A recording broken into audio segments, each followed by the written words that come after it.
श्रीमद्भागवतम की ओम नमो भगवते वासुदेवाय।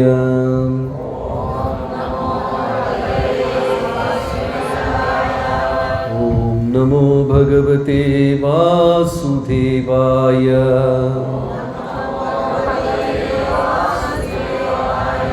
नारायणं नमस्कृत्य नरं चैव नरोत्तमं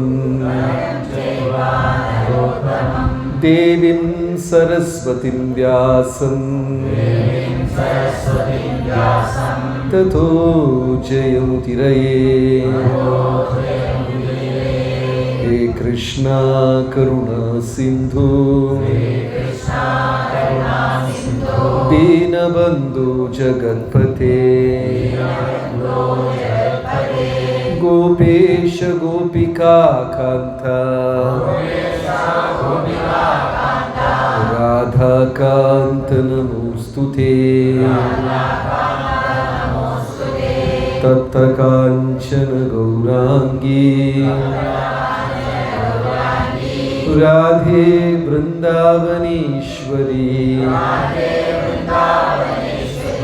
वृषभानुसुते देवी प्रणमामि हरिप्रिये।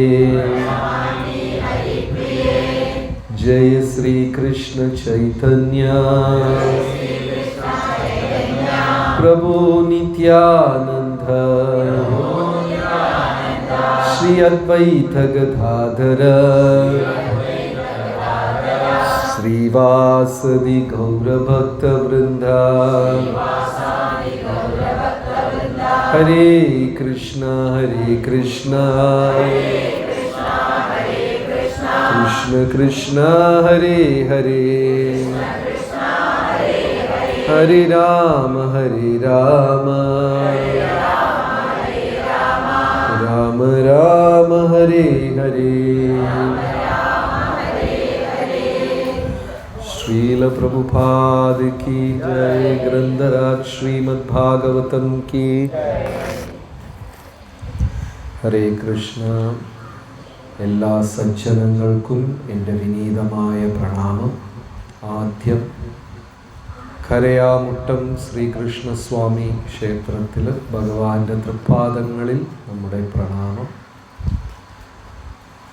ഇപ്പോൾ ഇവിടെ 3 ദിവസം ശ്രീമദ് ഭാഗവതത്തിൻ്റെ ചില അധ്യായങ്ങൾ ഇവിടെ ചർച്ച ചെയ്യും.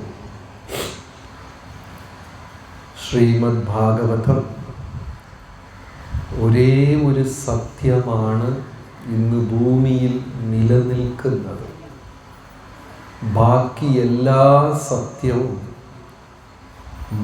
മലിനീകരണം, മാലിന്യങ്ങൾ അതിനകത്ത് ചേർന്നിട്ടുണ്ട്. പണ്ട് ഭാഗവതം പറയും, അല്ലെങ്കിൽ ആചാര്യന്മാർ പറയും, ഒരമ്മയ്ക്ക് കുഞ്ഞോടുള്ള സ്നേഹമാണ് നിഷ്കളങ്കമായ സ്നേഹം, യഥാർത്ഥ സ്നേഹം എന്നൊക്കെ പറയും. പക്ഷെ കലികാലത്തിൻ്റെ മൂർധന്യ അവസ്ഥയിലായതുകൊണ്ട് ഒരു അമ്മ കുഞ്ഞിൻ്റെ അടുത്ത് കാണിക്കുന്ന സ്നേഹത്തിൽ പോലും മാലിന്യങ്ങൾ ചേർന്നിട്ടുണ്ട്. പ്രസവിച്ചു കഴിഞ്ഞാൽ സൗന്ദര്യം നഷ്ടപ്പെടും എന്ന് പറഞ്ഞ് പുതിയ തലമുറയിലുള്ള എത്രയോ പേര് കുഞ്ഞിനെ പ്രസവിക്കാൻ തയ്യാറല്ല. ഇത് കേട്ടിട്ടുണ്ടോ? ഇങ്ങനെ ഒരു ന്യൂസ് കേട്ടിട്ടുണ്ടോ? കേട്ടിട്ടുണ്ട്. അതുകൊണ്ട് അമ്മയെ വാടകയ്ക്ക് എടുക്കില്ല, അമ്മയുടെ ഗർഭപാത്രത്തിനെ വാടകയ്ക്ക് എടുക്കാൻ പറ്റും നമുക്ക്. നിങ്ങൾ ഗ്യാസ് സിലിണ്ടർ വാടകയ്ക്ക് എടുക്കും, കാറ് വാടകയ്ക്ക് എടുക്കുന്നൊക്കെ പോലെ ഇന്ന് കാലത്ത് എന്ത് വാടകയ്ക്ക് കിട്ടും?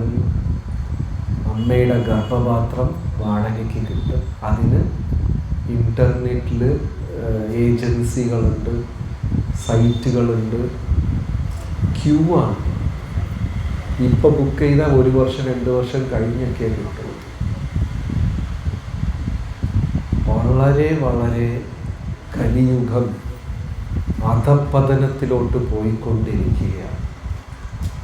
അമ്മമാർ കുഞ്ഞിനെ തൂക്കിയാൽ അവർക്ക് ശരീരം വേദനിക്കും എന്ന് പറഞ്ഞിട്ട് ഇപ്പോൾ കുഞ്ഞുങ്ങൾക്ക് പല തരത്തിലുള്ള ബാസ്ക്കറ്റൊക്കെ ഉണ്ട്. അതിനകത്ത് അത് പൂച്ചക്കുട്ടി പോലെ ഇരിക്കും. ഞാൻ പറയുന്നത് ശരിയാണോ തെറ്റാണോ? തെറ്റാണോ?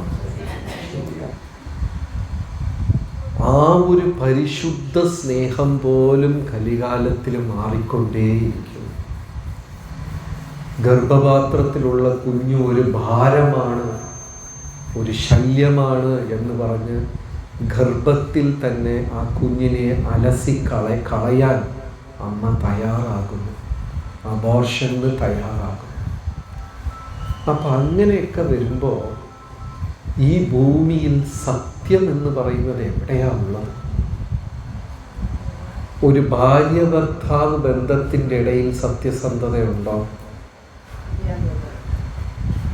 ഉണ്ടോ?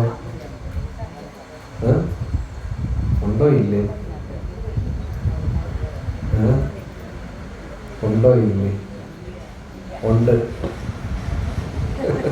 തലയില്ലെന്ന് പറയുന്ന വാക്കുകളുണ്ട്. എല്ലാ ബന്ധങ്ങളും എല്ലാത്തിലും സത്യസന്ധതയുടെ ശതമാനം കുറഞ്ഞു വരും. ഇവിടെ കൂടുതലും അമ്മമാരാണ്. നിങ്ങളുടെ ഭർത്താവ് അറിയാത്ത രഹസ്യങ്ങൾ നിങ്ങളുടെ ജീവിതത്തിലുണ്ടോ? എല്ലാവരും പറയില്ല. 2 ആഴ്ചയ്ക്ക് മുമ്പാണ് അദ്ദേഹത്തിൻ്റെ പോക്കറ്റിൽ 100 രൂപ എടുത്തത്, പറഞ്ഞിട്ടേയില്ല. എല്ലാ ബന്ധങ്ങളിലും മാലിന്യം കടന്നുകൂടി. കലികാലത്തിൽ ശ്രീമദ് ഭാഗവതവും ഭഗവത് നാമവും മാത്രമേ ഉള്ളൂ.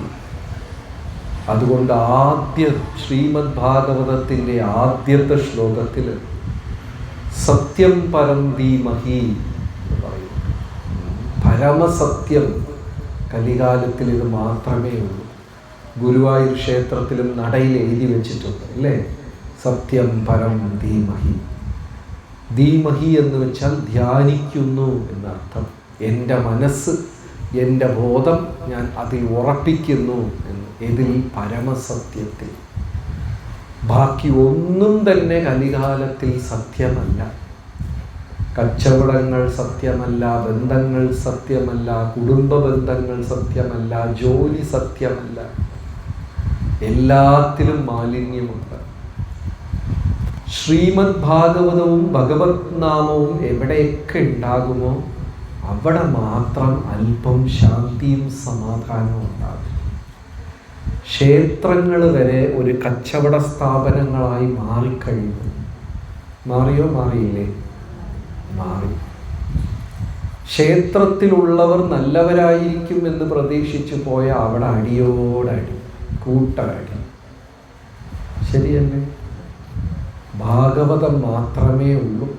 ചൈതന്യ മഹാപ്രഭു തൻ്റെ അനുയായിയായ ഗദാധർ പണ്ഡിറ്റിൻ്റെ അടുത്ത് പറഞ്ഞു, ഭാഗവതം എവിടെയുണ്ടോ അവിടെ ഭഗവാനുണ്ട്. ഭാഗവതത്തിൽ തന്നെ അങ്ങനെ ഒരു ശ്ലോകം പറയുന്നുണ്ട്. ശ്രീമദ് ഭാഗവതം അമലപുരാണമാണത്. പ്രത്യക്ഷ കൃഷ്ണ ഏവഹി. ഇത് പ്രത്യക്ഷ കൃഷ്ണ. കൃഷ്ണ ഭഗവാനെ നേരിട്ട് ആരെങ്കിലും കണ്ടിട്ടുണ്ടോ? ആരും കണ്ടിട്ടില്ല. സംസാരിച്ചിട്ടുണ്ടോ? പക്ഷെ ശ്രീമദ് ഭാഗവതം എത്ര പേര് കണ്ടിട്ടുണ്ട്? എല്ലാവരും കണ്ടിട്ടുണ്ട് അല്ലേ? പ്രത്യക്ഷ കൃഷ്ണ. നമ്മൾ പരിശുദ്ധരാണെങ്കിൽ മാത്രമേ ഭഗവാൻ നമ്മളോട് സംസാരിക്കുകയും നമ്മളെ അനുഗ്രഹിക്കുകയും നമ്മുടെ കാര്യങ്ങളിൽ ഇടപഴകുകയും ചെയ്യും. പക്ഷേ എത്ര കളങ്കമുള്ള ഒരാൾക്കും ഏത് കൃഷ്ണനെ കാണാൻ പറ്റും? ഈ കൃഷ്ണനെ എല്ലാവർക്കും കാണാനും സാധിക്കും, വായിക്കാനും സാധിക്കും. ഇത് വായിക്കുമ്പോൾ ഞാനും ഭഗവാനും തമ്മിൽ ഒരു സംഭാഷണം നടക്കുന്നുണ്ട്. പിന്നെ ഹൃദയം പരിശുദ്ധമാകുന്നതനുസരിച്ച് ഭഗവത് സാന്നിധ്യം ഉണ്ടാകും. ഗുരുവായൂരിൽ കുറച്ചല്ല ഒരു 10-20 വർഷങ്ങൾക്ക് മുമ്പേ നടന്ന ഒരു ലീലയാണ്. പണ്ട് ഗുരുവായൂർ ദേവസ്വത്തിൽ ആ മറ്റേ മാസിക ഉണ്ടല്ലോ, ഭക്തപ്രിയ, അതിൻ്റെ അവസാനത്തെ പേജിൽ അനുഭവങ്ങളുണ്ടായിരുന്നു. ഒരുപാട് പേര് അത് എഴുതി. ഇപ്പം അവിടെ ധനലക്ഷ്മി ബാങ്കിൻ്റെ പരസ്യമാണ്. ആ അനുഭവങ്ങളുടെ പേജ് പോയി. ഇപ്പം വേറെ ഏതോ ബാങ്കൊക്കെയാണ്. ഒരു ലേഡി, ഒരു 10-40 വയസ്സുണ്ടാകും. അവർ ഒരു ദിവസം വീട്ടിൽ നിന്ന് വണ്ടി വാഹനമൊക്കെ കയറി ഗുരുവായൂരിലെത്തിയപ്പോൾ രാത്രി 11 മണിയാണ്. അവരെവിടെയോ വെച്ച് വഴിയിൽ താമസമായി, തടസ്സമായി, സമയത്തിന് എത്താൻ സാധിച്ചില്ല. അവിടെ ചെന്ന് ഒരു ലോഡ്ജിൽ മുറി ചോദിച്ചാലും ആരും മുറി തരത്തില്ല. ഇപ്പോഴും അങ്ങനെയാണ്. ഒറ്റയ്ക്ക് ചെന്ന് മുറി ചോദിച്ചാൽ ഗുരുവായൂരിൽ ഒരു ലോഡ്ജിലും എന്ത് തരില്ല, മുറി തരില്ല. ചിലപ്പോൾ അവർക്ക് എന്തെങ്കിലും പേടിയായിരിക്കും. കാരണം പണ്ടാരോ മുറിയിലൊക്കെ തൂങ്ങി ചത്തു എന്നൊക്കെ പറഞ്ഞിട്ട് ഒറ്റയ്ക്ക് പോയാൽ മുറി തരില്ല. അപ്പോൾ ഈ അമ്മ 10-40 വയസ്സുള്ളവർ രാത്രി ഒരു 1-1.5 മണിക്കൂർ അവിടെ എല്ലാം സർവത്ര ലോഡ്ജിലും കയറി ഇറങ്ങി. ഒരു സ്ഥലത്തും അവർക്ക് താമസിക്കാനുള്ള സൗകര്യം കിട്ടിയില്ല. വേറെ ഒരു ലോഡ്ജിൽ അവസാനം ഒരു മനസ്സിൽ വിചാരിച്ചു, ഇത് ഞാൻ പോകുന്ന അവസാനത്തെ ലോഡ്ജാണ്, ഇവിടെ തന്നാൽ ഓക്കെ, കിട്ടിയില്ലെങ്കിൽ ഞാൻ ഇവിടെ എവിടെയെങ്കിലും റോഡിൽ കിടന്നു ഉറങ്ങും. രാവിലെ ഗുരുവായൂരപ്പൻ്റെ ദർശനം എടുത്തിട്ട് പോകും. നടന്ന കഥയാണ്. അവർ ചെന്നു, മാനേജർ അടുത്ത് റൂം ചോദിച്ചു. മാനേജർ ഒന്നും മിണ്ടിയില്ല. ഉടനെ എഴുതി ഒപ്പിട്ട് റൂമും കൊടുത്തു. ഇവർക്ക് അത്ഭുതം തോന്നും. ഇവർ ചെന്ന് മുറിയിൽ കിടന്നു. രാവിലെ എണീറ്റ് കുളിച്ചു, ദർശനമൊക്കെ കഴിഞ്ഞ് എല്ലാം ബാഗ് എടുത്തിട്ട് തിരിച്ചു പോവാം. തിരിച്ചു പോയപ്പോൾ മാനേജർ ചോദിച്ചു, അമ്മ എന്താ ഒറ്റയ്ക്കിരിക്കണം, മോൻ എവിടെ? മാനേജർ പറഞ്ഞു, അമ്മ പറഞ്ഞു, ഏത് മോൻ? ഞാൻ ഒറ്റയ്ക്കാണ്. അല്ല, ഇന്നലെ രാത്രി കൂടെ മോനുണ്ടായിരുന്നു. അമ്മ പറഞ്ഞു, എൻ്റെ കൂടെ ആരുമില്ല. തലേന്ന് രാത്രി മാനേജർ കണ്ടപ്പോൾ ഈ അമ്മയുടെ കൂടെ ആരുണ്ടായിരുന്നു? ഒരു കുഞ്ഞുണ്ടായിരുന്നു. അപ്പോൾ കൂടെ മോനും ഉണ്ടെന്ന് വിചാരിച്ചിട്ട് മുറി കൊടുത്തു. ഇന്നും നടക്കുന്നുണ്ട്. പക്ഷേ നമ്മുടെ ഹൃദയത്തിൻ്റെ പരിശുദ്ധി അനുസരിച്ചായിരിക്കും നമുക്ക് ഭഗവാന്റെ ദർശനം കിട്ടുന്നതും അനുഗ്രഹം ഉണ്ടാകുന്നതും ഭഗവത് സാന്നിധ്യം ഉണ്ടാകുന്നതെല്ലാം. ആ പരിശുദ്ധിയുടെ നിലവാരം കുറയുമ്പോൾ നമ്മളും ഭഗവാനിലിരുന്ന് അകന്നു പോകും. അപ്പോൾ ആ നിലവാരം കൂട്ടണമെങ്കിൽ, ആ കൃഷ്ണനെ കാണണമെങ്കിൽ ഈ കൃഷ്ണനെ ഹൃദയത്തോട് ചേർത്ത് പിടിക്കണം. ഏത് കൃഷ്ണനെ? ഭാഗവതം, പ്രത്യക്ഷ കൃഷ്ണ ഏവഹി. ഇതിൽ മടി കാണിച്ചാൽ അതിൽ കിട്ടില്ല. ദിവസം വായിക്കണം. ദിവസവും വായിച്ചാൽ മാത്രമേ ഒരു ജന്മം കൊണ്ട് ഇത് വായിച്ച് തീർക്ക. സൈസ് കണ്ടില്ലേ? ഇതുപോലെ 18 പുസ്തകം നമുക്ക് ഒരുമിച്ച് തൂക്കാൻ പോലും പറ്റില്ല. ഇത് ഡെയിലി വായിച്ചാൽ ഈ 18 പുസ്തകവും നമുക്കൊരു ജീവിതത്തിൽ വായിക്കാൻ സാധിക്കൂ. ശ്രീമദ് ഭാഗവതം നിത്യ സേവയ, എന്നും ഇതിനെ സേവിക്കണം. ഇതിൽ സേവനം അനുഷ്ഠിച്ച് വരുമ്പോൾ ക്രമേണ ഹൃദയം ശുദ്ധമാവുകയും ആ ഹൃദയമാകുന്ന താമര പുഷ്പത്തിൽ ഭഗവാൻ വിരാജിക്കുകയും ചെയ്യും. അല്ലാതെ ചിലരൊക്കെ അമ്പലത്തിൽ ചെന്നിട്ട് കൃഷ്ണ എന്ന് പറഞ്ഞ് കരയും. നമ്മൾ വിചാരിക്കുക അവർ വലിയ ഭക്തരാണ്. അമ്പലത്തിൽ നിന്ന് പുറത്തു വന്ന് സാരിയുടെ കട കണ്ടിട്ടും കരയും. അപ്പുറത്ത് കല്യാണ വീട്ടിൽ പോയും കരയും. സീരിയൽ കണ്ടിട്ടും കരയും. ആ കരച്ചലെ ഭക്തി എന്ന് തെറ്റിദ്ധരിക്കുക. ഭഗവാന്റെ അടുത്ത് ആസക്തി ഉണ്ടെങ്കിൽ മറ്റു വിഷയത്തിൽ ആസക്തി കുറയണം. സ്ഥാനമാനം, സമ്പത്ത്, പണം, മാന, അഭിമാനങ്ങൾ, ഇതിലൊക്കെ എന്താവണം? ആസക്തി കുറയണം. ഒരു വ്യക്തിക്ക് ഇവിടെ ആസക്തി കുറഞ്ഞില്ലെങ്കിൽ അയാൾക്ക് ഈശ്വരനിൽ ആസക്തി കൂടിയിട്ടില്ല എന്നർത്ഥം. ആകർഷണതി ഇതി കൃഷ്ണ. കൃഷ്ണ എന്ന വാക്കിന്റെ അർത്ഥം എന്താണ്? എല്ലാവരെയും ആകർഷിക്കുക. അതിലൊരു ആകർഷണം ഉണ്ടെങ്കിൽ മറ്റു വിഷയങ്ങളിൽ ആകർഷണം ഉണ്ടാകുമോ? ഭൗതിക ലോകത്തിൽ തന്നെ ഒരാളെ ഇഷ്ടപ്പെട്ട് കഴിഞ്ഞാൽ, ഇപ്പൊ കുഞ്ഞു പ്രായത്തിൽ ചിലർക്കൊക്കെ പ്രേമമുണ്ടാകാറുണ്ട്. ചില അമ്മമാർക്ക് കുഞ്ഞിനോട് വല്ലാത്ത സ്നേഹം ഉണ്ടാകാറുണ്ട്. ആ സമയത്ത് മനസ്സിൽ വേറെ വിഷയങ്ങൾ വരില്ല. ഹൃദയം ആ വിഷയം കൊണ്ട് നിറഞ്ഞിരിക്കുകയാണ്. അപ്പൊ ഭഗവാന്റെ അടുത്ത് ഭക്തി ഉണ്ടെങ്കിൽ, അല്ലെങ്കിൽ ഭക്തി വളരുന്നു എന്നുണ്ടെങ്കിൽ, അതിൻ്റെ അർത്ഥം മറ്റ് വിഷയങ്ങളിൽ എന്തുണ്ടാകുന്നു? താല്പര്യം കുറയും. അല്ലാതെ അമ്പലത്തിൽ ചെന്ന് കരഞ്ഞിട്ട് ഇപ്പുറത്ത് സീരിയലും കണ്ട് എല്ലാത്തിനും കരയാണെങ്കിൽ അത് ഭക്തിയല്ല. പലപ്പോഴും നമ്മൾ തെറ്റിദ്ധരിച്ചിരിക്കുകയാണ്. ഏത് ഭക്തിയെ ജ്ഞാനം സഹായിക്കുന്നു അതാണ് യഥാർത്ഥ ഭക്തി. ഇപ്പൊ ഭക്തി ഉണ്ടെങ്കിൽ അവരെന്ത് ചെയ്യും? നാമം കൂടുതൽ ജപിക്കും. ഭക്തി ഉണ്ടെങ്കിൽ അവരെന്ത് ചെയ്യും? ഭഗവാനെ കുറിച്ചുള്ള കാര്യങ്ങൾ വായിക്കാൻ താല്പര്യം കാണിക്കും. ഞാൻ ഭക്തനാണ് പക്ഷെ ജപിക്കത്തില്ല. ചിലർ പറയും അത് കൃഷ്ണൻ മനസ്സിൽ തോന്നിക്കുമ്പോൾ ജപിക്കും, തോന്നിച്ചില്ലെങ്കിൽ ഞാൻ ജപിക്കില്ല. ഇങ്ങനെയൊക്കെ പറയും. ഭക്തരാണോ അവർ? ഭക്തരാണോ? കാരണം കൃഷ്ണൻ തന്നെ എന്താ പറയുന്നത്? യജ്ഞങ്ങളിൽ വെച്ച് ഞാൻ ജപയജ്ഞമാകുന്നു. അപ്പൊ ഞാൻ ഭഗവാനെ അനുസരിക്കുന്നു എന്നുണ്ടെങ്കിൽ ആ ഭഗവാൻ പറയുന്നത് കേൾക്കണമല്ലോ, അല്ലേ? അപ്പോൾ ദിവസവും ഇവിടെ ഉള്ളവർക്ക് സമയമേ ഇല്ലാത്തവർ എത്ര പേരുണ്ട്? എനിക്ക് വളരെ സമയക്കുറവുണ്ട്. താല്പര്യമുണ്ടെങ്കിൽ സമയമുണ്ടാകും. ഒരു അരമണിക്കൂർ എന്ത് ചെയ്യണം? ദിവസം ഭാഗവതം വായിക്കണം, നാമജപം ചെയ്യണം. അതിൽ പ്രത്യേകിച്ച് 40 വയസ്സിന് കൂടുതലാണെങ്കിൽ സീരിയസ് ആയിട്ട് ചെയ്യണം. 50 വയസ്സ് കടന്നു കഴിഞ്ഞാൽ മസ്റ്റായിട്ട് ചെയ്യണം. 60 ആണെങ്കിൽ ഇത് കയ്യിൽ നിന്ന് ഇറക്കി വെക്കാൻ പാടില്ല. 70 ആണെങ്കിൽ ഉറങ്ങുമ്പോഴും ഇത് പിടിച്ചോണ്ടിരിക്കണം. ശരിയല്ലേ? എൻ്റെ അടുത്ത് ഒരാൾ ചോദിച്ചു, എനിക്ക് 70 വയസ്സായി, ട്രെയിനിൽ ഡിസ്കൗണ്ട് ഉണ്ട്. എനിക്ക് ട്രെയിനിൽ പോയാൽ സീനിയർ ടിക്കറ്റ് ഡിസ്കൗണ്ട് ഉണ്ട്. എല്ലാത്തിലും ബാങ്കിൽ കൊണ്ടുപോയി പൈസ നിക്ഷേപിച്ച് കഴിഞ്ഞാൽ സീനിയർ സിറ്റിസണിന് എന്തോ കുറച്ച് കൂട്ടിത്തരും, ഇല്ലേ?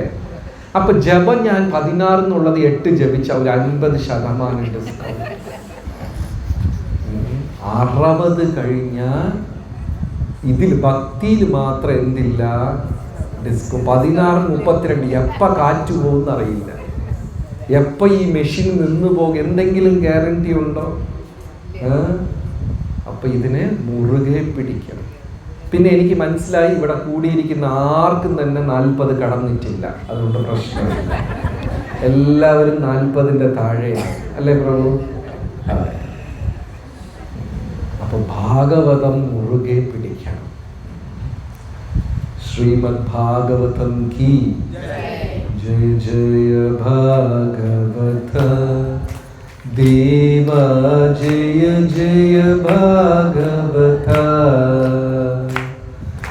ജയ ജയ രാധാ കൃഷ്ണ സ്വരൂപ ജയ ജയ ഭാഗവത ദേവ ജയ ജയ ഭാഗവത ജയ ജയ ഭാഗവത ദേവ ജയ ജയ ഭാഗവത ജയ ജയ രാധാ കൃഷ്ണ സ്വരൂപ ജയ ജയ ഭാഗവത ദേവ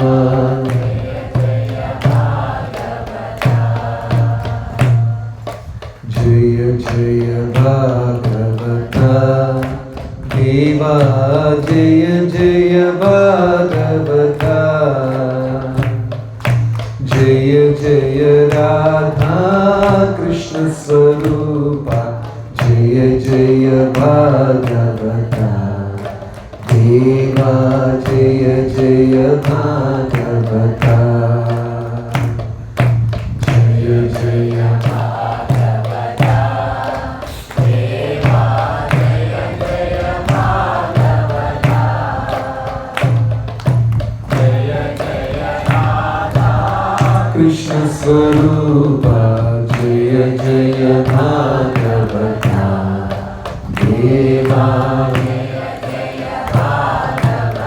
ശ്രീമദ് ഭാഗവതം കീ സൗണ്ട് പോരാ ശ്രീമദ് ഭാഗവതം കീ. നമ്മൾ ചില അധ്യായങ്ങളാണ് ഈ 3 ദിവസമായിട്ട് നോക്കാൻ പോകുന്നത്. ആരും ഭാഗവതം കൊണ്ടുവന്നില്ല എന്നെനിക്ക് മനസ്സിലായി. പ്രഥമ സ്കന്ധത്തിൽ 8-ാം അധ്യായം ആണ് ഇന്ന് രാവിലെ ഇവിടെ ചർച്ച ചെയ്യാൻ പോകുന്നത്. ഈ 8-ാം അധ്യായം കുന്തി ദേവി സ്തുതികൾ, കുന്തി മഹാറാണി സ്തുതികൾ എന്നാണ് പറയുന്നത്. ഭാഗവതത്തിൽ അനേകം സ്തുതികളുണ്ട്. ഒരു 5 സ്തുതികളുടെ പേര് പറയും നോക്കട്ടെ. ഭാഗവതത്തിൽ നിന്ന് ഇഷ്ടം പോലെ ഉണ്ട്. കുന്തി സ്തുതി ഞാൻ പറഞ്ഞു, ബാക്കി ഭീഷ്മസ്തുതി, ധ്രുവസ്തുതി, ഓക്കെ, പ്രഹ്ലാദസ്തുതി,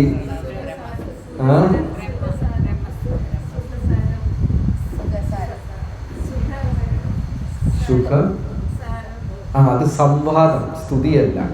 സുഖശൗനക സംവാദം, സ്തുതി 3 ആയുള്ളൂ. വേറെ ഭീഷ്മസ്തുതി, പിന്നെ ഒന്നും കൂടെ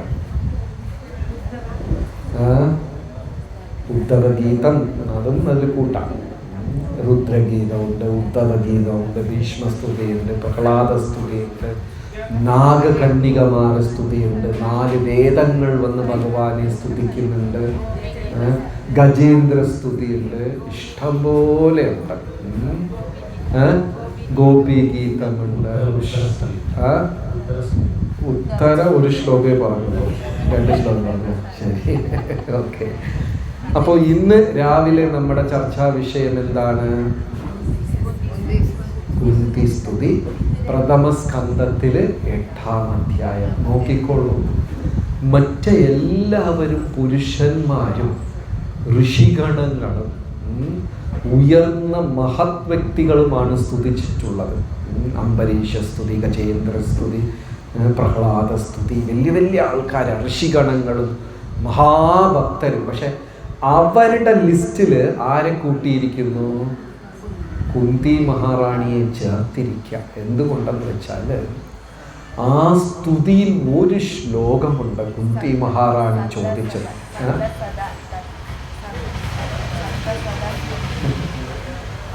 വിപതഃ സന്തുത ശാശ്വത് തത്ര തത്ര ജഗദ്ഗുരു ഭവതോ ദർശനം യാഹി അപുനർഭവ ദർശനം.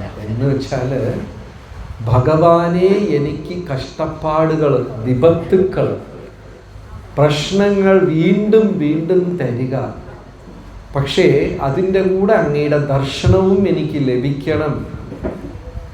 ഇത് കുന്തി മഹാറാണിക്ക് മാത്രമേ പ്രാർത്ഥിക്കാൻ സാധിച്ചുള്ളൂ, വേറെ ആർക്കും സാധിച്ചില്ല. ഇപ്പം ഇവിടെ തന്നെ ഇത്ര പേര് കൂടിയിട്ടുണ്ട്. ഭഗവാനെ എനിക്ക് കഷ്ടപ്പാടുകൾ വീണ്ടും വീണ്ടും തരണം എന്നാർക്കെങ്കിലും പ്രാർത്ഥിക്കാൻ പറ്റുമോ? എത്ര പേർക്ക് പ്രാർത്ഥിക്കാൻ പറ്റും? മാറ്റിത്തരണം, അങ്ങനെയല്ല, കഷ്ടപ്പാട് തരണം എന്ന് പറഞ്ഞാൽ ആർക്കെങ്കിലും പ്രാർത്ഥിക്കാൻ പറ്റുമോ? കുന്തി റാണി മാത്രമാണ് അങ്ങനെ പ്രാർത്ഥിച്ചത്. അതുകൊണ്ടാണ് കുന്തി മഹാറാണിയുടെ പേര് ആ ഋഷിഗണങ്ങളുടെ കൂടെ ചേർത്തിരിക്കുന്നത്. ഭഗവാൻ തന്നെ ഓരോ വട്ടം കുന്തി മഹാറാണിയെ കാണുമ്പോഴും കുന്തി മഹാറാണിയുടെ പാദം തൊട്ട് തൊഴും. ശ്ലോകങ്ങൾ, ഉത്തമ ശ്ലോകം, ഉയർന്ന ശ്ലോകങ്ങൾ കൊണ്ട് ഭഗവാൻ കുന്തി മഹാറാണിയെ സ്തുതിക്കുകയും ചെയ്യും. അത്ര ഉയർന്ന ഒരു നിലയാണ് ആർക്ക് കൊടുത്തിട്ടുള്ളത്? കുന്തി മഹാറാണിക്ക്. കുന്തി മഹാറാണിക്ക്. അപ്പോൾ ഈ 8-ാം അധ്യായത്തിൻ്റെ പകുതി കുന്തി മഹാറാണിയുടെ സ്തുതി. എന്താ രംഗം! കുരുക്ഷേത്ര യുദ്ധം കഴിഞ്ഞു. എത്ര പേര് ഹരിയാനയിൽ കുരുക്ഷേത്രത്തിൽ പോയിട്ടുണ്ട്? 4-5 പേർ പോയിട്ടുണ്ട്. മാതാജി പോയില്ല? ശരിയാവില്ല. അതിമനോഹരമായ ഒരു സ്ഥലം. അവിടെയാണ് ഭഗവാൻ ഭഗവത്ഗീത ഉപദേശിച്ചത്. ആ മഹാഭാരത യുദ്ധം 18 ദിവസം യുദ്ധം നടന്നത്. കോടാനുകോടി യോദ്ധാക്കൾ മരിച്ചു വീണു. യുദ്ധത്തിൻ്റെ അവസാനം പാണ്ഡവരുടെ സൈഡ് 5 പേരുണ്ടായിരുന്നു ജീവനോട്. ഏകദേശം എല്ലാ, കുറച്ച് പേരുണ്ടായിരുന്നു, കൂടുതലുണ്ടായിരുന്നു. കൗരവര സൈഡ് മൊത്തം 3 പേരെ ബാക്കി ഉണ്ടായിരുന്നുള്ളൂ. ഒന്ന് അശ്വത്ഥാമ, ഒന്ന് കൃതവർമ്മ, പിന്നെ ഒന്ന് കൃപാചാര്യ. ബാക്കി അത്ര പേരും മരിച്ചു. കോടാനുകോടി ജനങ്ങൾ മരിച്ചു. ഒരേ ഒരാളുടെ വാശിയും അസൂയയുടെയും പുറത്ത് അത്ര ആൾക്കാരും മരിക്കേണ്ടി വന്നു. അതുകൊണ്ടാണ് യദ്യദാചരതി ശ്രേഷ്ഠ തത്തദ്യേവേതരോ ജനഃ. നമ്മൾ തെറ്റ് ചെയ്യുന്നത് നമ്മളെ മാത്രമല്ല ബാധിക്കുന്നത്, നമ്മളെ കണ്ടു വളരുന്ന കുഞ്ഞുങ്ങൾ, നമ്മളെ കണ്ടു വളരുന്ന അനുയായികൾ, നമ്മൾ ചെയ്യുന്ന തെറ്റ് അവരും ജീവിതത്തിൽ പകർത്തും. ഒരാളുടെ വാശി. ആരുടെ വാശി? ദുര്യോധനന്റെ വാശി. എത്ര കോടി ജനങ്ങളാ മരിച്ചത്! ഇതൊന്നും പുരാണ കഥയല്ല, ചരിത്രത്തിലും ഇങ്ങനെ ഇഷ്ടംപോലെ സംഭവിച്ചിട്ടുണ്ട്. ഹിറ്റ്ലർ എന്ന് പറയുന്ന ഒരാളുടെ വാശി ലക്ഷക്കണക്കിന് ആൾക്കാർ മരിച്ചു. പിന്നെ അയാൾക്ക് ഭ്രാന്ത് പിടിച്ച അയാൾ എന്താ ചെയ്തതെന്നറിയോ? താൻ മരിക്കും എന്ന് ഉറപ്പായപ്പോൾ ആ മനുഷ്യൻ എന്ത് ചെയ്തു എന്നറിയോ? സ്വന്തം സൈന്യത്തിലുള്ള തൻ്റെ ആൾക്കാരെ 50,000 പേരെ കൊന്നിട്ടാണ് അയാൾ ചത്തത്. ഞാൻ ചത്ത് നിങ്ങളൊന്നും ജീവനോടെ ഇരിക്കണ്ട. ഭ്രാന്തല്ലേ ആർക്ക്? ഞാൻ മാത്രം മരിച്ച് എൻ്റെ ആൾക്കാർ മാത്രം ജീവനോടെ എങ്ങനെ ശരിയാവും? അവരെ 50,000 പേരെ കൊന്നുകളഞ്ഞു. ഒരാൾ തെറ്റ് ചെയ്യുമ്പോൾ ആ സമൂഹം മുഴുവനും കഷ്ടപ്പെടും. ഒരു നേതാവ് വഴിതെറ്റിക്കഴിഞ്ഞാൽ എല്ലാവരും കഷ്ടപ്പെടും. ഒരു അധ്യാപകൻ വഴിതെറ്റിയാൽ വിദ്യാർത്ഥികളെല്ലാം കഷ്ടപ്പെടും. നമുക്ക് ഓരോരുത്തർക്കും ഒരു ഉത്തരവാദിത്തമുണ്ട്. എൻ്റെ ജീവിതത്തിൻ്റെ മാത്രമല്ല, എൻ്റെ കുടുംബം, എൻ്റെ മക്കൾ, എൻ്റെ ബന്ധുക്കൾ. ദുര്യോധനൻ്റെ യഥാർത്ഥ പേരെന്താ? ഉറക്കം വരുന്നോ? ഉറക്കം വരുന്നോ? ഇല്ല. ദുര്യോധനൻ്റെ ആദ്യത്തെ പേരെന്താ?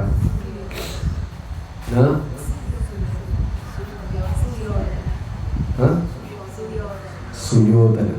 അതാണ് ശരിക്കുള്ള പേര്. പിന്നെ നല്ല സ്വഭാവം കാരണം ആ പേര് സുയോധനൻ എന്നുള്ളത്. അങ്ങനെയൊക്കെ അന്ന് കാലത്ത് ഒരു അവസരം ഉണ്ടായിരുന്നു. സ്വഭാവം അനുസരിച്ച് പേര് മാറ്റാം. ഇപ്പോഴാണെങ്കിൽ എല്ലാവരുടെ പേരും മാറ്റേണ്ടി വരും. അത്രയ്ക്കും നല്ല സ്വഭാവമാണ് അല്ലേ?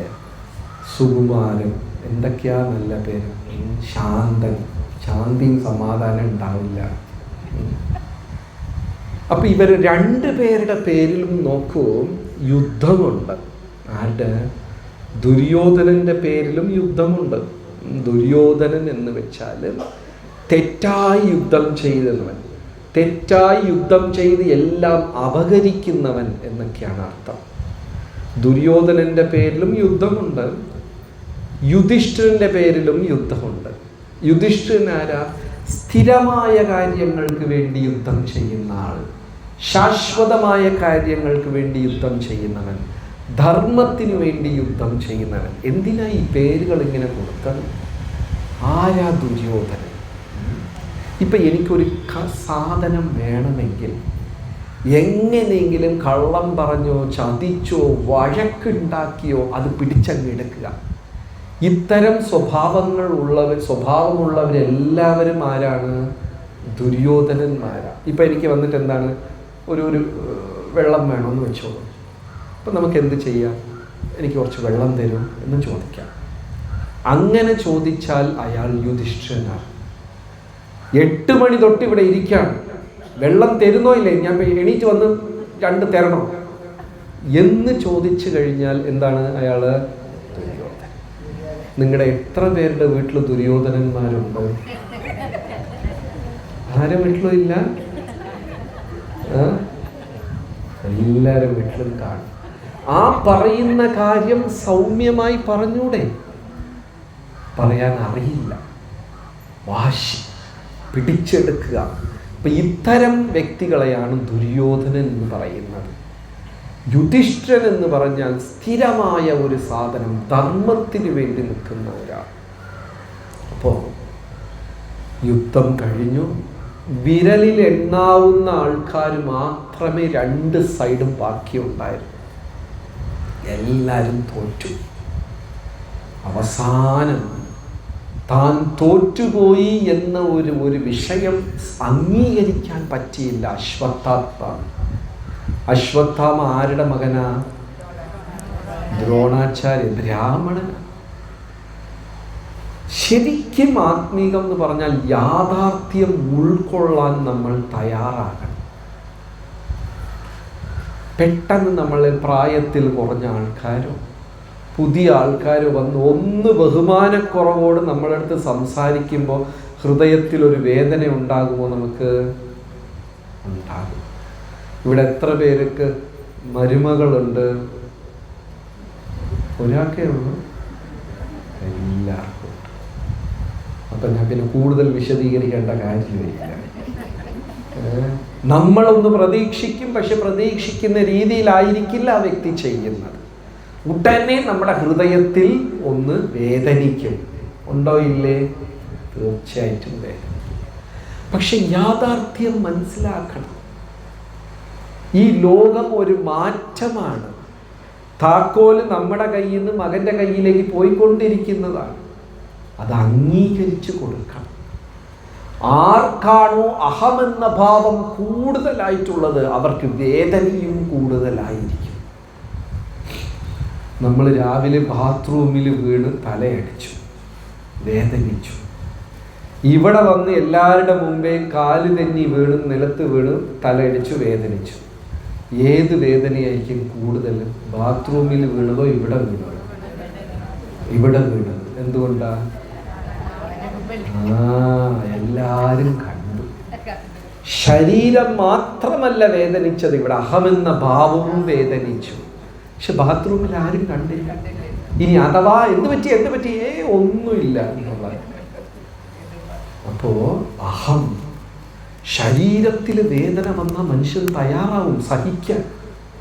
കൈയൊടിഞ്ഞ് കാലൊടിഞ്ഞ് കെട്ടിട്ടൊക്കെ ഇരുന്നോളും, തല പൊട്ടി വലിയൊരു കെട്ടിട്ടിട്ട് ഇരുന്നോളും. പക്ഷെ അഹം എന്ന ഭാവത്തിൽ ക്ഷതമുണ്ടായി കഴിഞ്ഞാൽ അവരെ കൊല്ലാൻ തയ്യാറാണ്, ആത്മഹത്യ ചെയ്യാൻ തയ്യാറാണ്. ശരീരത്തിൽ വ്രണമുണ്ടായപ്പോൾ സഹിക്കാൻ തയ്യാറായ മനുഷ്യൻ മനസ്സിൽ വ്രണമുണ്ടായി കഴിഞ്ഞാൽ സഹിക്കാൻ തയ്യാറാവില്ല. അവന് ആത്മീക ബലമില്ല. നല്ല ബ്രാഹ്മണ കുടുംബത്തിൽ ജനിച്ചിരുന്നുവെങ്കിലും ആ വ്യക്തിക്ക് ആത്മീക മനോബലമില്ല. ആർക്ക്? അശ്വത്ഥാമ.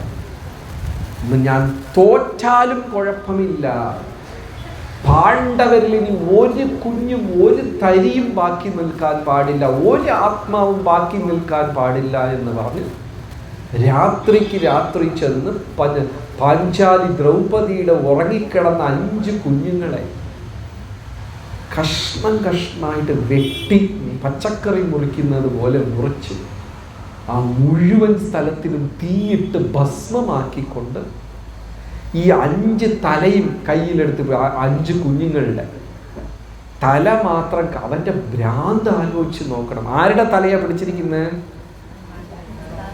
ആരുടെ? ദ്രൗപദിയുടെ 5 മക്കളുടെ. ദുര്യോധനന്റെ അടുത്ത് ഓടാ, ഭ്രാന്ത് പിടിച്ച്. അശ്വത്ഥാമൻ പറയാ, ദുര്യോധന, നമ്മൾ ജയിച്ചു, പാണ്ഡവരെ ഞാൻ കൊന്നു. ആരെയാ കൊന്നു? പാണ്ഡവരെയാ കൊന്നത്. അത്രയ്ക്കും ഭ്രാന്തും എന്താ പറയുക അഹങ്കാരവും മൂർധന്യ അവസ്ഥയിലായി എന്താന്ന് പോലും തിരിച്ചറിയാൻ പറ്റില്ല.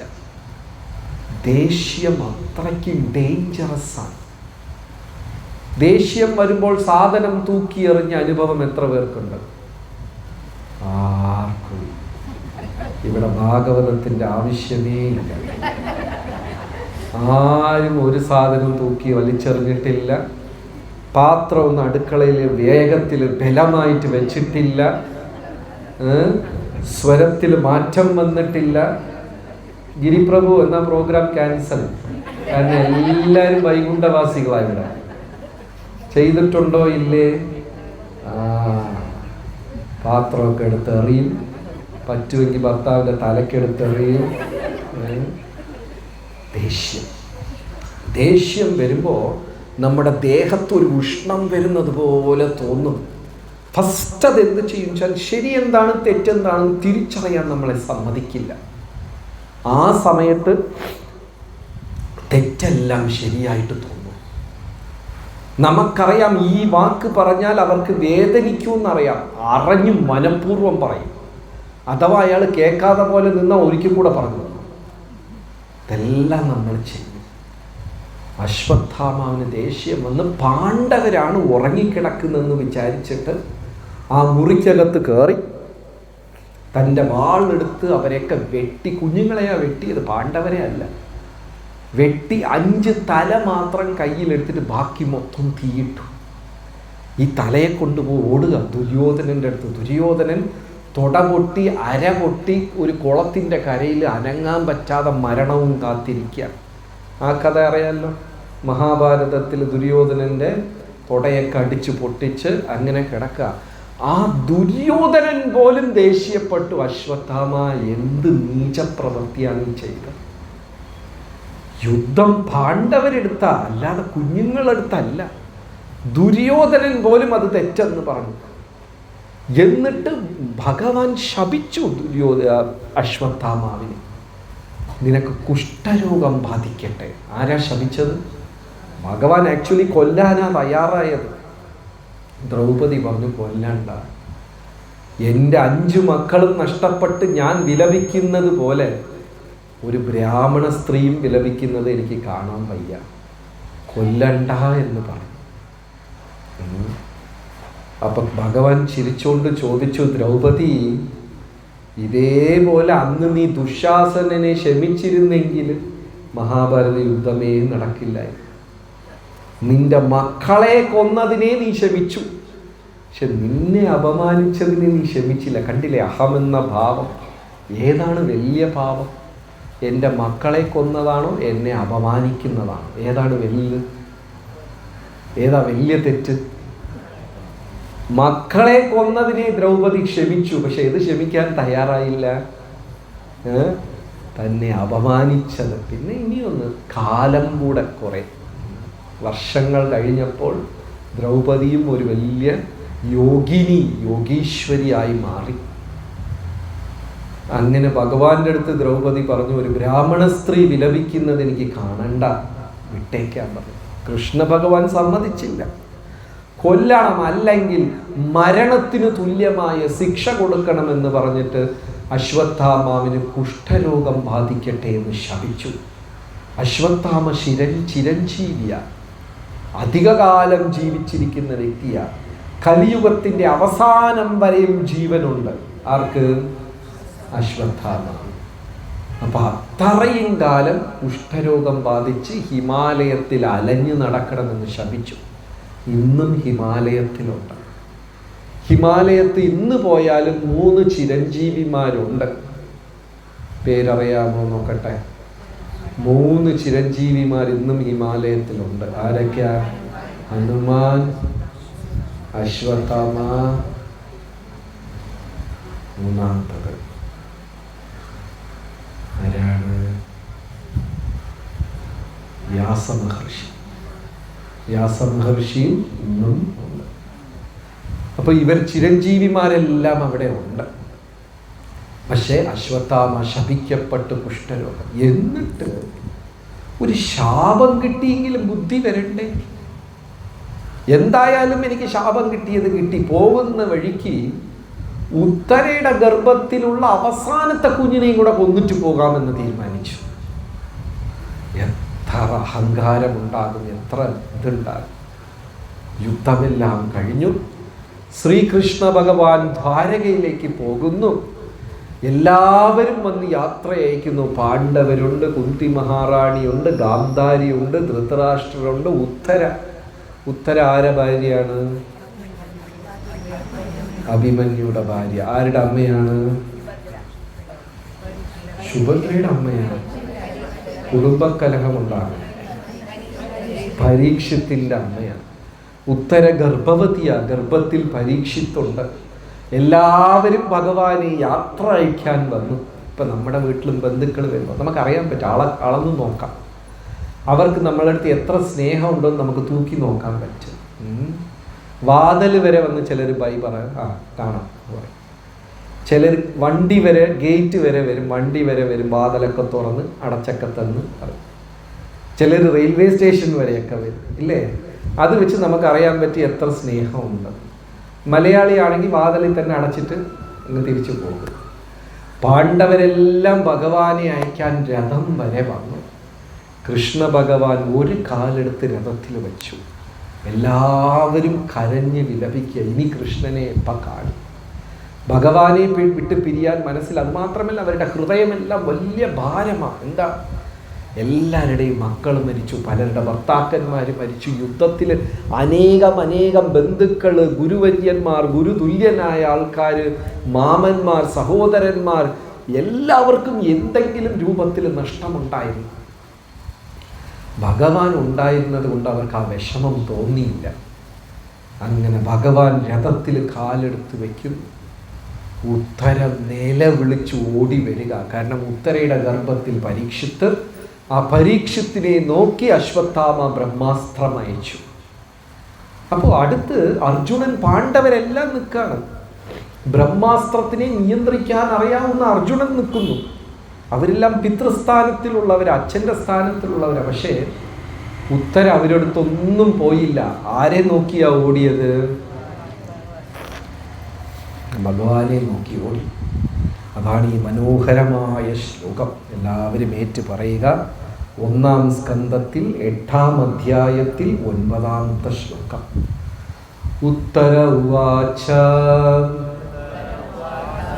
പാഹി പാഹി മഹായോഗേ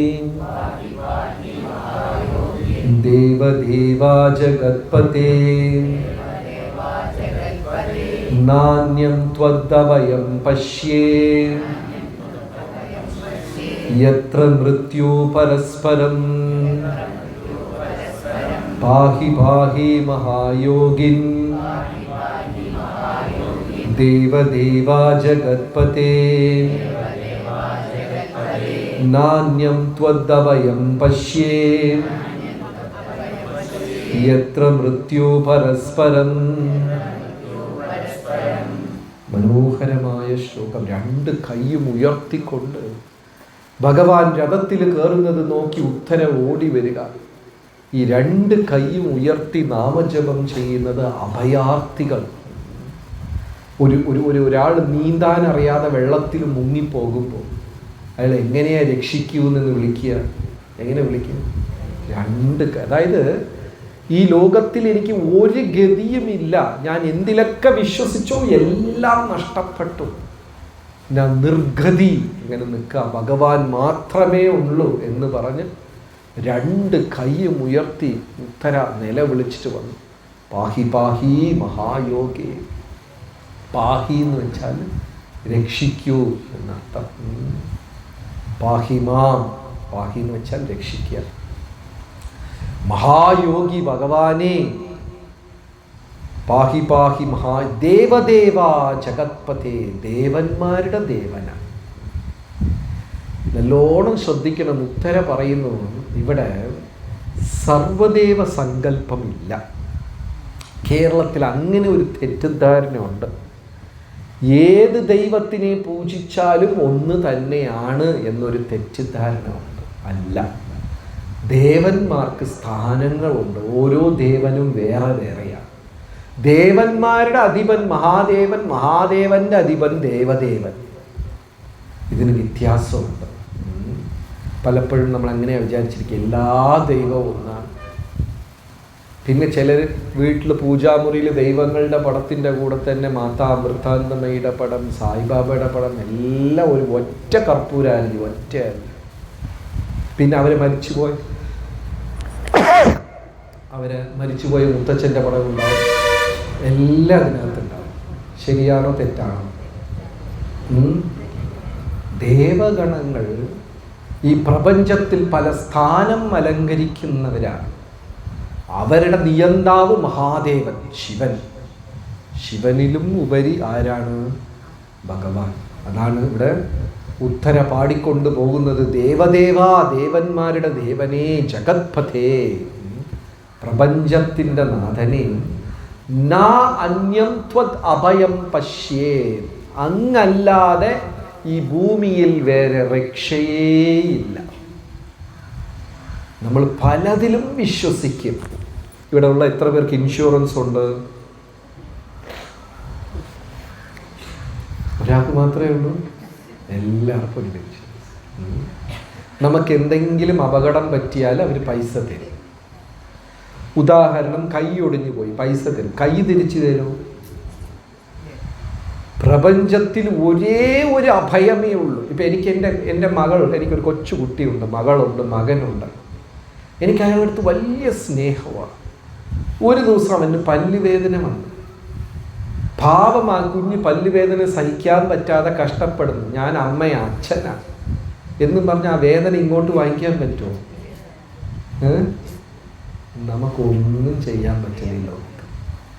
കുറച്ച് കണ്ണീര് ചൊരിയാവുന്നല്ലാതെ ഒരു വ്യക്തിയുടെ ശരീരത്തിനകത്ത് പ്രവേശിച്ച് ഒരു സഹായവും നമുക്ക് ചെയ്യാൻ പറ്റില്ല.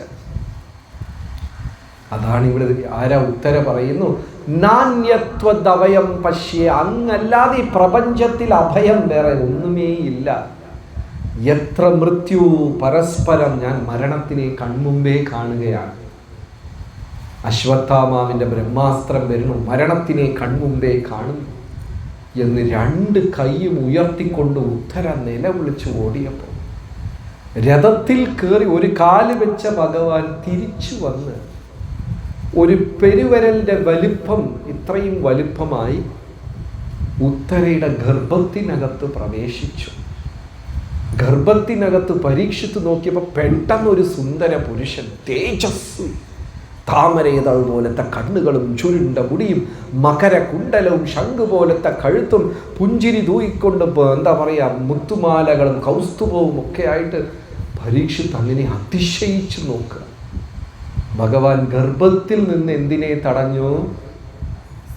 ബ്രഹ്മാസ്ത്രം. ഒരു ക്ഷണം, ഒരു സെക്കൻഡ്, ഒരു ചെറിയ നേരം മാത്രം. പക്ഷേ ദേവന്മാർ ഉത്തരയെ പൂജിച്ചു. കാരണം ക്ഷണനേരത്തിൽ ഉത്തര നീയും ഭഗവാന്റെ അമ്മയായി. എത്ര വലിയ സ്ഥാനമാണ്. എല്ലാവർക്കും ഭഗവാന്റെ അമ്മയാവാൻ പറ്റില്ല. ആരൊക്കെ ഭഗവാന്റെ അമ്മയായി? ആരൊക്കെയായി? ദേവകി, യശോദ, പൂതന. പൂതനയും അമ്മയായി. എങ്ങനെ? പാല് കൊടുത്തു. പാലോട് ചേർത്ത് ജീവനും കുടിച്ചു ഭഗവാൻ. പക്ഷേ ഗോലോകത്തിൽ വൈകുണ്ഠത്തിൽ പൂതനയ്ക്ക് എന്ത് ചെയ്തു? അമ്മ. ഈ ഭാഗവതം കേട്ട് പരീക്ഷിത്ത് അങ്ങനെ അതിശയിച്ച് ചോദിക്കുക, പൂതനയ്ക്ക് എങ്ങനെയാ അമ്മസ്ഥാനം കിട്ടിയത്? അഹോ ബക്കിയം, ബക്കിയം ബകാസുരൻ്റെ അനുജത്തി, രാക്ഷസി, സ്തനകാലകൂടം, കാലകൂട വിഷവും പുരട്ടിക്കൊണ്ടാ വന്നത്. മഹാപാപം ചെയ്ത പൂതനയും അമ്മയായല്ലോ. ഭഗവാന്റെ കാരുണ്യം. ഒരു ചെറിയ സേവനം ചെയ്താൽ പോലും അതിനെ ഭഗവാൻ മറക്കത്തില്ല. അമ്പലത്തിൽ പോയി ഒരു പൂമാല കെട്ടിക്കൊടുത്തു, അല്ലെങ്കിൽ ഒന്ന് ചന്ദനം ഉരച്ചു കൊടുത്തു, നൈവേദ്യത്തിന് അല്പം പാചകം ചെയ്തു കൊടുത്തു, അമ്പലമുറ്റമൊന്ന് വൃത്തിയാക്കി, അല്ലെങ്കിൽ വരുന്നാളെ ക്ഷണിച്ച് നമ്മൾ അമ്പലത്തിൽ ദർശനം തൊഴിക്കാനായി അകത്ത് കൊണ്ടു. എന്ത് സേവനമില്ല. വീട്ടിൽ തന്നെ പാചകം ചെയ്ത് ഭഗവാന് സമർപ്പിച്ചു. ഒരു നുള്ളു സേവനം ചെയ്താൽ പോലും ആരത് മറക്കില്ല? ഭഗവാൻ മറക്കുകയില്ല. ഇപ്പൊ പൂതന ശരിക്കും സേവനമാണോ ചെയ്തത്? അല്ല, കൊല്ലാനായിട്ട് വന്നതാ. പക്ഷെ അതിനെയും ഭഗവാൻ സേവനമെന്ന് കരുതി. ഒരു വേശ്യസ്ത്രീ ഉണ്ടായിരുന്ന ഒരു രാജ്യത്തിൽ ജീവിതകാലം മുഴുവനും പാപമാണ് ചെയ്യുന്നത്. പാപം പാപം പാപം ചെയ്ത് കുന്നോളം പാപം ചെയ്തിരിക്കുകയാണ്. ആര്? വേശ്യസ്ത്രീ. രാജാവ് ഒരു ദിവസം നാട് കടത്തി. ഇനി എൻ്റെ നാട്ടിൽ നീ വേണ്ടെന്ന് പറഞ്ഞു. അങ്ങനെ നാടൊക്കെ വിട്ടിട്ട് ഇങ്ങനെ വെളിയിൽ പോയപ്പോൾ രാത്രിയായി. ഇതുപോലെ ഒരു കൽമണ്ഡപം, ഒരു ക്ഷേത്രത്തിൻ്റെ മുന്നിൽ ഒരു കൽമണ്ഡപം. രാത്രി ഇവിടെ ഒതുങ്ങിക്കൂടാമെന്ന് വിചാരിച്ചു. എന്നിട്ട് എന്ത് ചെയ്തു? ഒന്ന് ഉറങ്ങണതിന് മുമ്പ് ഒരു വെറ്റില മുറുക്കാന്ന് പറഞ്ഞ് വെറ്റിലയൊക്കെ എടുത്ത്, പഴയ ആൾക്കാരൊക്കെ അങ്ങനെയല്ലേ, വെറ്റിലയൊക്കെ മുറുക്കി കയ്യിലൊരു വലിയ കിറ്റ് തന്നെ ഉണ്ടാവും. പഴയ ആൾക്കാരെ കണ്ടിട്ടുണ്ടോ? വെറ്റില ഉണ്ടാവും, പുകയില ഒരു പാക്കറ്റ് തന്നെ ഉണ്ടാവും. ചുണ്ണാമ്പെല്ലാം എടുത്ത് തേച്ച്, സമയം ഒന്നുമില്ല, സമയം പോണ്ടേ. വിരലിൽ ഒട്ടിപ്പിടിച്ചിരുന്ന ചുണ്ണാമ്പ് എന്ത് ചെയ്തു? ആ കരിങ്കൽ തൂണിൽ പൂശി, നല്ല ഭംഗിക്ക് പെയിൻറ്റ് പോലെ പൂശി വെച്ച് ബാക്കിയുള്ളത്. രാത്രിയായപ്പോൾ കള്ളന്മാർ വന്ന് നോക്കി. വേശ്യസ്ത്രീയുടെ കഴുത്തിലും കാതിലും സ്വർണം ഇതെല്ലാം ഉണ്ട്. അവർ രാത്രിക്ക് രാത്രി ആ സ്ത്രീനെ കൊന്നിട്ട് സ്വർണമെല്ലാം മോഷ്ടിച്ചെടുത്തുണ്ട്. വേശ്യസ്ത്രീക്ക് അപ്പം തന്നെ മോക്ഷം കിട്ടി. കുന്നോളം പാപം ചെയ്ത സ്ത്രീയാ, പക്ഷെ എന്ത് കിട്ടി? മോക്ഷം. എന്താണെന്ന് ചോദിച്ചപ്പോൾ ഭഗവാന്റെ ക്ഷേത്രത്തിൽ 1 സ്ക്വയർ ഫീറ്റ് പെയിന്റ് ചെയ്തത്. വിരലിൽ ഒട്ടിപ്പിടിച്ചിരുന്ന ചുണ്ണാമ്പ് എവിടെങ്കിലും തുടയ്ക്കണമല്ലോ എന്ന് പറഞ്ഞിട്ട് ആ തൂണിൽ അങ്ങ് തുടച്ചു വെച്ചു. മനുഷ്യര് എത്ര നല്ലത് ചെയ്താലും മറക്കും. നിങ്ങൾ വീട്ടിൽ നോക്കിക്കോളൂ, ദിവസം പാചകം ചെയ്യുന്നവരായിരിക്കും. ഒരു ദിവസം ഉപ്പ് അധികം ഇട്ട് നോക്കണം, അടുത്ത ഒരാഴ്ച അതിനെക്കുറിച്ചായിരിക്കും ചർച്ച. ആണോ അല്ലേ? 364 ദിവസം മര്യാദയ്ക്ക് ഉണ്ടാക്കിയതൊക്കെ മറക്കും. ഒരു തെറ്റ് ഓർത്ത് വെച്ചിരിക്കും. ശരിയല്ലേ? അതാണ് മനുഷ്യൻ. ഭഗവാൻ നേരെ തിരിച്ച് അത്ര തെറ്റും മറന്നിട്ട് ഒരു നന്മ അവൻ ചെയ്തിട്ടുണ്ടോ? അങ്ങനെ ഉള്ളപ്പോൾ നമ്മൾ ഒരുപാട് സേവനം ചെയ്താൽ എന്തായിരിക്കും അവസ്ഥ? ഭഗവാൻ പറയുന്നു, ആ ലോകം വിട്ട് ഞാൻ ഇവിടെ വന്ന് ഈ ഭക്തന്റെ കൂടെ തന്നെ താമസിക്കും എന്നാ പറയുന്നു. അപ്പം ഉത്തരയ്ക്ക് വേണ്ടി ഭഗവാൻ മകനായി ഉത്തരയുടെ ഗർഭത്തിൽ പ്രവേശിച്ച് തടഞ്ഞു. ശരി, വേറെ ആര് ഭഗവാന്റെ അമ്മയായിരുന്നു? ഇപ്പം 2-3 പേരെ പറഞ്ഞു. ഇനി ഒരു കഥയും കൂടെ ഉണ്ട്. ഒരാളും രണ്ടാളും അല്ല, ലക്ഷക്കണക്കിൽ കോടിക്കണക്കിൽ ആൾക്കാർ ഒരേ സമയത്ത് ഭഗവാന്റെ അച്ഛനും അമ്മയും ഒക്കെ ആയി.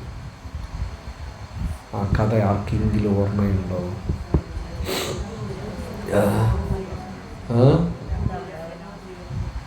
അതാ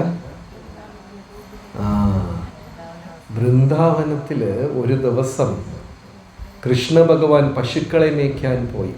മൊത്തം 9 ലക്ഷം പശുക്കിടാവാണ് മേയ്ക്കുന്നത്. പിന്നെ 1000 ഗോപന്മാർ. ബ്രഹ്മാവിന് ഒരു സംശയം, ഈ വൈകുണ്ഠത്തിലുള്ള സർവേശ്വരൻ കൃഷ്ണനാണോ ഈ 8 വയസ്സ് കുട്ടിയായിട്ട് ഇവിടെ പശുക്കളെ എന്തൊക്കെ സംശയം നോക്കും. ആ കൃഷ്ണനാണോ ഈ കൃഷ്ണൻ എന്നൊരു സംശയം ബ്രഹ്മാവിന്. അപ്പോൾ ബ്രഹ്മാവ് എന്ത് ചെയ്തു? ഈ ആദ്യം വന്ന് 1000 ഗോപൻ 9 ലക്ഷം പശുക്കളെ കൊണ്ടുപോയി ഗുഹയ്ക്ക് ഒളിപ്പിച്ചു വെച്ചു, ഉറക്കത്തിലാക്കി. തിരിച്ചു വന്ന് 1000 ഗോപന്മാരെയും തൂക്കി കൊണ്ടുപോയി ഉറക്കത്തിലാക്കി. ഒരു ക്ഷണം തൻ്റെ ലോകത്ത് പോയിട്ട് തിരിച്ചു വന്നു.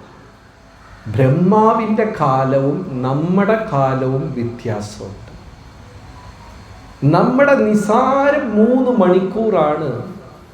ഈ മഴ പെയ്യുമ്പോൾ ഈ ട്യൂബ് ലൈറ്റിനെ ചുറ്റി ഒരു ജീവി വരൂല്ലേ, ഈയാമ്പാറ്റ. അതിൻ്റെ ലൈഫ് 3 മണിക്കൂറേ ഉള്ളൂ. ജനിക്കും, അരമണിക്കൂറിൽ ചിറക് വരും, 1 മണിക്കൂറിൽ കല്യാണം കഴിക്കും, 1.5 മണിക്കൂറിൽ കുട്ടികളാകും, അടുത്ത കുട്ടി സ്കൂളിൽ പോകും, 3-ാമത്തെ മണിക്കൂർ ചത്തുപോകും. അതിൻ്റെ ലൈഫ് മൊത്തം എത്രയാണ് ഇല്ലേ? രാവിലെ നോക്കിക്കോളൂ, എല്ലാം അവിടെ ചത്ത് കിടക്കും. 3 മണിക്കൂറാണ്. പക്ഷേ അതിനെ സംബന്ധിച്ചിടത്തോളം 100 വർഷമാണ്. എൻ്റെ ജീവിതം 100 വർഷമാണ്. പക്ഷെ നമ്മളാരും 100 ഇല്ല. പക്ഷേ ഇന്ദ്രനെ സംബന്ധിച്ചിടത്തോളം ഒരു പകല് പോലും അല്ല നമ്മുടെ ജീവിതം. ഇന്ദ്രൻ രാവിലെ ഇങ്ങനെ നോക്കുമ്പോൾ എണീറ്റു, ജനിച്ചു, സ്കൂളിൽ പോയി, കല്യാണം കഴിച്ചു, ജോലിക്ക് പോയി, അടി ഉണ്ടാക്കി, ചത്തുപോയി വൈകുന്നേരമായപ്പോൾ.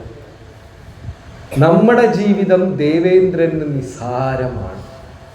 അപ്പം ബ്രഹ്മാവ് തൻ്റെ ലോകത്ത് പോയിട്ട് തിരിച്ചു വന്നപ്പോൾ ഭൂമിയിൽ 1 വർഷമായി.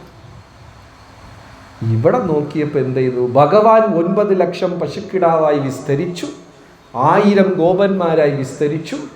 1 വർഷകാലം ഈ 1000 ഗോപന്മാർ അവരെ വീട്ടിൽ പോവാം. 9 ലക്ഷം പശുക്കിടാവും അവൻ്റെ അമ്മയെടുത്ത് പോകുന്നു. ബലരാമൻ നോക്കിയപ്പോൾ പശുക്കൾ വലിയ അകടും പാലും നിറഞ്ഞ് കുന്നിൻ്റെ മേലെ ഇരുന്ന് ഓടി വരുന്നു. താഴെ വീണു പോകും. അമ്മമാരും അച്ഛനും മകനെ കാണാനായിട്ട് അത്രയ്ക്കും കരഞ്ഞ്, ഇത്രയും സ്നേഹം വ്രജവാസികൾ മക്കളുടെ മീതെ പ്രകടിപ്പിച്ചില്ലല്ലോ എന്ന ഒരു സംശയം ബലരാമന് തോന്നി. യഥാർത്ഥത്തിൽ അവരൊക്കെ ആരായിരുന്നു? എല്ലാം ഭഗവാന്റെ വിസ്തരണം, ഭഗവാൻ തന്നെയായിരുന്നു. അതായത് ഗോപന്മാരും ഗോപികമാരും വ്രജവാസികളും കാണിച്ച ഭക്തിക്ക് ഭഗവാന് തിരിച്ചു തരാൻ ഒന്നുമില്ല. ഭഗവാൻ സ്വയം തന്നെ അവർക്ക് കൊടുത്തു. നമുക്കും സാധിക്കും. നമുക്ക് ഉത്തരയെ പോലെ ഗർഭത്തിൽ കൃഷ്ണനെ ചുമക്കാൻ സാധിച്ചെന്ന് വരില്ല. പക്ഷേ നമ്മൾ ഓരോരുത്തർക്കും ഹൃദയത്തിൽ ഭഗവാനെ ചുമക്കാൻ സാധിക്കും. സുഹൃതം സർവഭൂതാനാം ജ്ഞാത്വാ മാം ശാന്തിം നുജ്ജതി.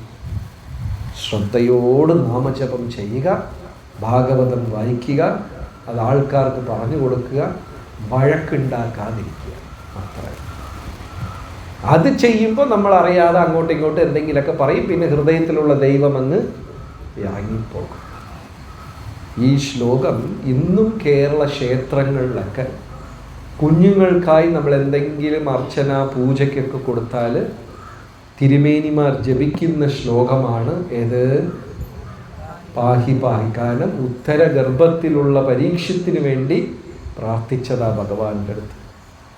പാഹി പാഹി മഹായോഗിൻ ദേവദേവ ജഗത്പഥേ നാന്യം ത്വദഭയം പശ്യേ യത്ര മൃത്യു തരസ്പരം. അപ്പൊ കുന്തി മഹാറാണി ഇതെല്ലാം കാണുക. വളരെ അതിശയകരമായി ഗർഭത്തിലുള്ള പരീക്ഷത്തിനെ രക്ഷിച്ച് വീണ്ടും ഭഗവാൻ രഥത്തിൽ കയറാൻ പോയപ്പോൾ കുന്തി ചെന്ന് ചോദിച്ചു ഒരേ ഒരു ചോദ്യം. ഭഗവാൻ ചോദിച്ചു, എന്താ? ഭഗവാന്റെ ആണ്ടിയാണ്. അപ്പം എങ്ങനെ പറയും? അച്ഛൻ്റെ സഹോദരിയാണ്, അമ്മായി. ഭഗവാൻ വീണ്ടും രഥത്തിൽ നിന്ന് ഇറങ്ങി. ആദ്യം ഉത്തരം വിളിച്ചു രഥത്തിൽ നിന്ന് ഇറങ്ങി, വീണ്ടും ഭഗവാൻ രഥത്തിൽ. കുന്തി ചോദിച്ചു, എനിക്ക് ഒറ്റ ചോദ്യമുള്ളൂ, എന്താണ്? എനിക്ക് മാത്രം എന്താ വീണ്ടും വീണ്ടും കഷ്ടപ്പാട് തീരാത്തത്? എനിക്ക് കഷ്ടം മാത്രമേ ഉള്ളൂ. 10 വയസ്സിൽ ഞാൻ ഒരു മഹർഷിയെ സത്യസന്ധമായി സേവിച്ചു. എന്ത് ഫലം കിട്ടി? 10 വയസ്സിൽ എൻ്റെ കയ്യിൽ ഒരു കുട്ടിയെ കിട്ടി. എനിക്ക് വീട്ടിലും കൊണ്ടുപോകാൻ പറ്റില്ല, നാട്ടുകാരെടുത്തും പറയാൻ പറ്റില്ല. പിന്നെ ഒരു മഹായോദ്ധാവിനെ ഞാൻ വിവാഹം കഴിച്ചു. പക്ഷേ അദ്ദേഹം മരിച്ചുപോയി.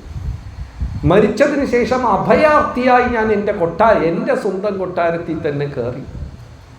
അപമാനം, നമ്മളെ ഒതുക്കി വയ്ക്കുക, എൻ്റെ കുഞ്ഞുങ്ങൾക്ക് വിഷം കൊടുത്ത് കൊല്ലാൻ ശ്രമിക്കുക, എൻ്റെ കുഞ്ഞുങ്ങൾ ഉറങ്ങിക്കിടക്കുമ്പോൾ തീയിടുക, കഷ്ടതയുടെ മീതെ കഷ്ടത.